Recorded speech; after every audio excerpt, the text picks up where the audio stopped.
Hello everybody and welcome back to the Fortress of Solitude. Today we're going to be talking about Action Comics issue 1099, written by Mark Waid with art by Skylar Patridge and Patricio Depeche, colors by Ivan Placencia, and letters by Steve Wands. Clark adjusts to life without powers as he goes about tending to the family farm animal, trimming the cow's hooves without any protective gear, just like he would usually do. The cow ends up booting him right in the head, something that Clark feels for the first time ever. Clark's real lucky since a kick to the head from a cow or horse is no joke. It could have easily been something that killed him or permanently injured him. Clark getting used to having powers, then ripping them away, making it so that he's basically has to learn everything all over again, has been done before. We've seen all of this stuff before. It's almost as old as the character himself, but since this is Waid writing, I feel it's going to really dig down into the premise a bit more, get into the minute details of it all about like, okay, well, what's it like when he doesn't have his powers? What does he feel and react to? Wade's been a big old nerd about that sort of stuff throughout this series, and I really liked it, and I'm sure he's going to do it for this part of the book as well. Pa Kent finds the injured Clark, and later Martha tends to the giant welt on his face, something Clark doesn't understand why it hurts so much, since nothing like this has ever happened. Manhunter scans Clark, finding no concussion or actual damage, telling him that Epoch spent the last of his energy from Clark's rocket on the blast that hit Clark, and it's what affected him. Clark is frustrated and angry towards John for failing to have a solution to his problem, resulting in him smashing a glass since he didn't ask for the heroes or Epoch to barge into his life and ruin everything. It's a fair argument, since had the heroes not messed up in the timeline, they wouldn't have ran into Epoch, who then wouldn't have been pulled into Smallville and decided to take out Superboy. So it was just like a thing of compounding series of events that led to this. There is also a very teenager thing Clark is really experiencing for the first time, frustration with those who are older, and since he doesn't have powers, he feels extra frustrated since he can't just solve the issue with the powers anymore or just quickly leave the confrontation or conversation. There's also a little bit of terror. He's experiencing these things he's never once had to experience before and doesn't know how to do these sorts of things or how to react to these sorts of things, and it's manifesting in anger. Ma gets Clark to apologize to the heroes for the outburst, wanting their help with getting his powers back. Ma makes him get ready for school since nothing can appear out of the ordinary now, and Clark ends up experiencing a lot of the things for the first time at school, like freezing cold shower water in the morning, since usually his invulnerability prevents him from feeling anything on his skin, water temperature included. On top of that, he finds his body just feels weird now that he is beholden to gravity. Everything feels sluggish and heavy. This is what I meant when Waid would get into the minute details about how Clark not having powers affected him. Usually in a story like this, it's literally just, oh, it's Superman, but he doesn't have powers, so he can get hurt. But like here we're seeing stuff like how the invulnerability that Clark usually has is now gone. He can now feel temperatures and things against his skin, stuff he would never usually feel, and it's kind of freaking him out and making him feel weird. And then you've of course got that he can't fly or do super speed, so gravity feels very different and slow to him. Stuff like that I love about this book, and I love that Waid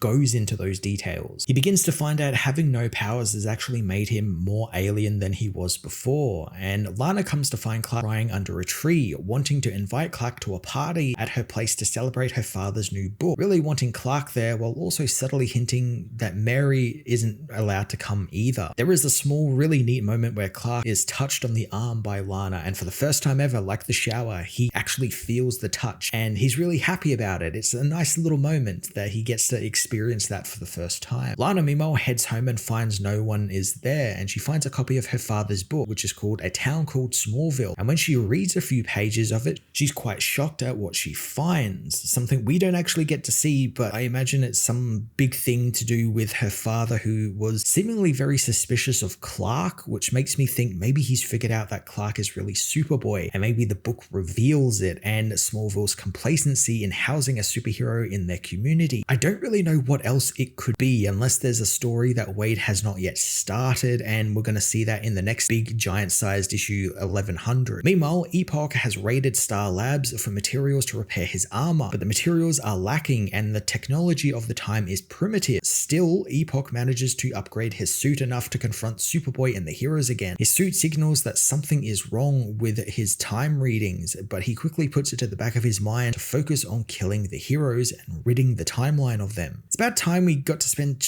even just a little bit of time with Epoch. he's been the weakest link of this story so far. He's just kind of a nothing villain. He's there, he shows up every now and then, the heroes fight him, they kind of lose, but also Epoch loses, and then we get stuff like this where they separate, they, you know, repair their suits and, you know, get ready for the next fight, and then they fight again. It's kind of the same thing for the third time now. So I hope we get to see just something a little bit more of him in the next issue, which I think is the finale for this arc at least. So hopefully there's just something a little bit more with the villain, because he is the weakest part of this book. Over the next few days, Clark begins to appreciate life as a normal person and is happy he doesn't have to keep a secret identity from anyone, especially now that that secret identity does not actually exist anymore. It's really fun just seeing Clark enjoying life as a kid, playing video games, hanging out with his friends and Lana. But I really like what Wade shows, how he's still struggling with things like homework, since he used to be able to do that with his powers, and now he's got to kind of be all slow and normal speed, and it's not something he is used to. The entire premise of Clark losing his powers is going to be a big lesson for the story. That's what Wade has been doing with all of his little arcs in Action Comics. Each has been like a defining moment of like shaping the Superboy and then later Superman persona. And this entire premise is him, you know, appreciating his powers when he gets them back and learning to actually take things easy and slow and just think things through a little bit more. While Clark is enjoying his life, his parents and the heroes from the future are concerned by Clark's apparent lack of urgency, since Booster insists that Clark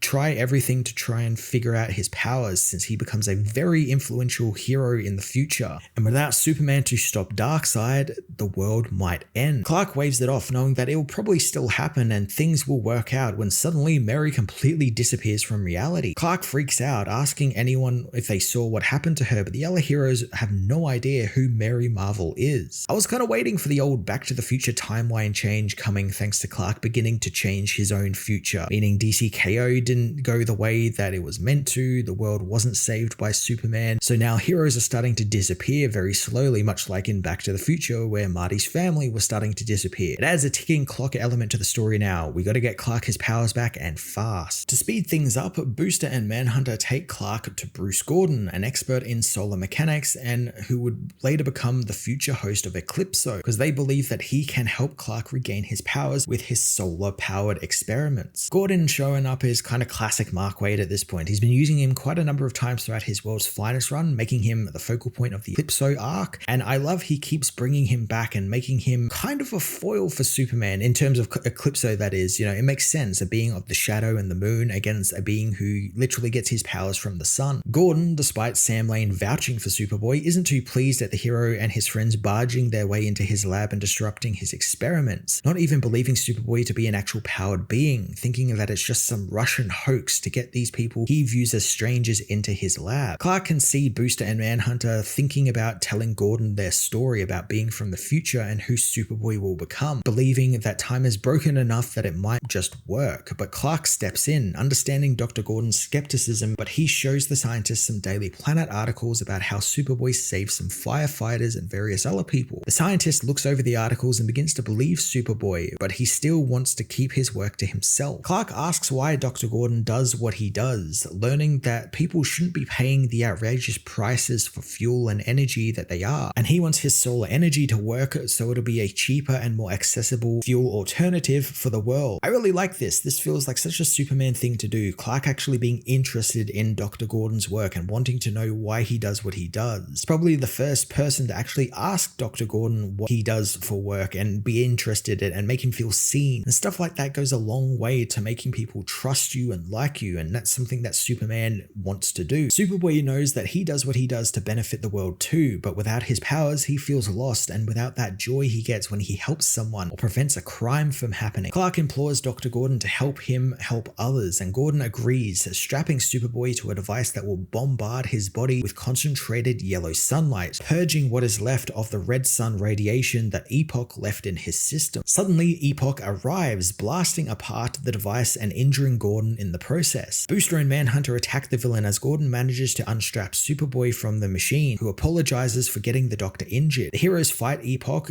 and it takes a turn when, just like Mary, Booster and Manhunter are erased from existence, leaving Epoch to come for Superboy and Dr. Gordon. Superboy anticipated something like this could happen, so he brought some backup in the form of a makeshift set of armor, a sword and a shield, which he dons to fight Epoch in. I love love a good alternate look for a Superman character, and this medieval knight look for Superboy is no different. It just looks so cool, and that's just like a very obvious like alternate look, like the Shining Knight Superboy. That's so fucking cool. It also means hopefully we will now get more of Epoch, since it's just Epoch and Superman fighting each other in the third act. It means he should be staying around at least for most of that second issue. He's not just going to dart off again into unknown territory to fix his armor or something like that. And next issue being the big 1100 issue, it's got to cover a lot of stuff and set up some stuff for Kingdom of Zod, Superman's return in the future, all of that sort of stuff. So we'll see what happens. Maybe Epoch will just be, you know, relegated to the back page yet again and just be a nothing enemy of Superman or something like that. But hopefully that doesn't happen, and hopefully the big 1100 issue gives us some much needed time with the villain and some answers to some of the larger questions surrounding Mark Waid's Superboy stories here in the past. Action Comics issue 1099 was a really damn fine issue that took us into the finale of the Powerless arc that Mark Waid is putting Superboy through. I really liked all of the minute details he got into with the Superboy. It wasn't just, oh, it's Superman without powers. He explained how he now can't see through his glasses. He feels sluggish because he can't fly or super speed everywhere. Makes the characters feel a bit more lived in and a bit more real, and I quite like that. It's something he's been doing in his run all throughout